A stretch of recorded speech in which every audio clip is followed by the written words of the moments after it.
A slave for almost 30 years, Dorchester County's Harriet Tubman broke out of bondage to free others from it in 1849. Known as Moses by abolitionists, she led hundreds of African Americans north to freedom using the Underground Railroad. She was one of the greatest people who ever lived.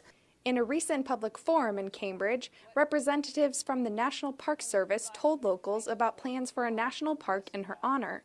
The city's mayor is hopeful about what the initiatives will mean for her community. The people of our community understand how very important Harriet Tubman is to not just Dorchester County, but to the world.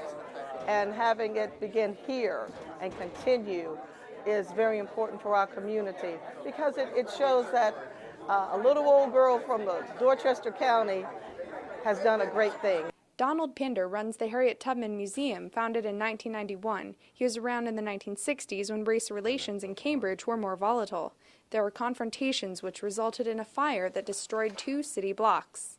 There was loss and tragedy because of this when I heard that our elementary school, which was Pine Street School, was completely destroyed. The Pine Street Elementary School used to be here on this site before being destroyed by fire in the civil unrest of 1967. Today, a police substation and an empowerment center stand in its place. Since then, the city has come a long way. Jackson Stanley is the city's first black female mayor and identifies with Tubman. In 1967, during the turbulent time of the 60s, I was a teenager. And that was okay.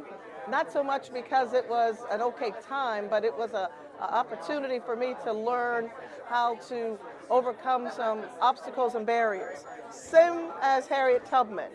Others have learned equally important lessons from this historical figure. It didn't make any difference who you were, male, female, black, or white. She was more about the laws of morality. Back then, just as it is today, it's during the hard times that show who you really are. Meredith talks about Harriet Tubman to visitors in her historic store. She welcomes the creation of both a state and possibly national park honoring Tubman. A chance to tell the story, the love story of Harriet Tubman. And a chance to make a new name for Dorchester County. In Cambridge, I'm Jessica McLeod for CNS TV.